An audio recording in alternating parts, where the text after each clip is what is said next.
Have you ever noticed that whenever life feels too loud, too overwhelming, too heavy, all it takes is cleaning one small corner of your home and suddenly your mind starts to calm down?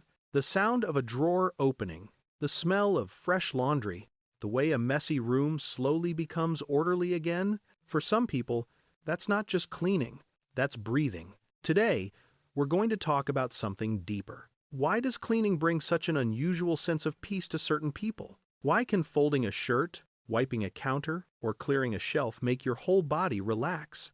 And why does organizing feel almost healing for so many of us? The truth is, loving to organize has very little to do with being neat. There is a psychological engine running underneath it, a small action with a huge emotional impact. In psychology, there's a principle. Your environment reflects your inner world. When life outside becomes too chaotic, too exhausting, too impossible to control, we naturally reach for something small we can control.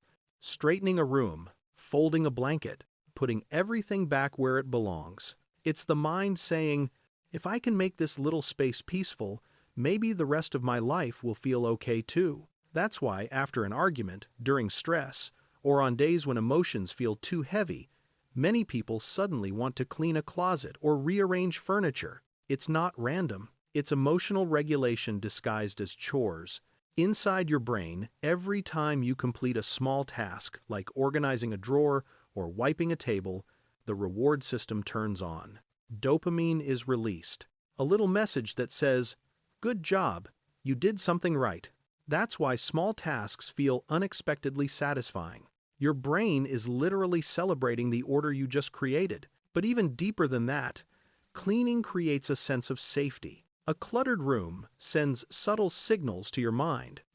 Unfinished tasks, loose ends, things you still need to handle. Each object out of place whispers, "You're behind." For sensitive people, that whisper becomes noise. A tidy space, on the other hand, tells your subconscious, "You're okay. Things are under control."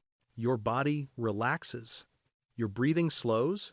You feel grounded again. And for people who feel things intensely, organizing isn't about impressing anyone. It's about quieting the noise inside. There's another powerful reason. Cleaning has a clear beginning and a clear ending. You start with a mess.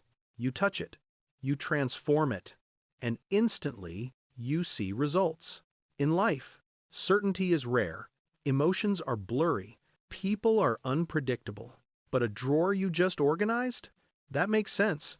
That is something you can rely on. So when someone says, "Cleaning makes me happy," what they really feel is certainty, one of the safest feelings a mind can experience. But not everyone cleans because they're seeking control. For some people, organizing is a form of self-expression. Their home is their mirror. The way they arrange their books, place their plants, fold their towels, it's not just tidiness, it's identity. It's saying, "This is what peace looks like to me." Some even experience cleaning like a form of meditation. Their thoughts slow down. They forget yesterday and stop worrying about tomorrow. The rhythm of wiping, the flow of water, the simple movement of their hands, all of it pulls them into the present moment. It becomes active meditation, a way to be still, without actually sitting still. People who love organizing also tend to have rich inner worlds. They feel deeply. They think deeply. And when that emotional energy builds up without an outlet, it becomes restlessness. Cleaning gives that energy direction, transforming chaos into order, emotion into movement, tension into clarity. That's why, after organizing, many people suddenly feel inspired to cook, write, create, or begin something new. A clear space unlocks a clear mind. Because clutter doesn't just fill rooms, it fills mental space too. Of course, not everyone's story is the same. Some people grew up in unstable households, and physical order now gives them the stability they never had. A clean room becomes a silent promise. Here I am safe. Here I decide what happens. Others, however, grew up with pressure and criticism around cleaning. For them, tidying is linked to stress. So they avoid it not out of laziness, but emotional memory. But regardless of the past, one thing stays true. Organizing doesn't just change your home, it changes how you feel about yourself. When you bring order to a small corner of your world, you prove that you can change something.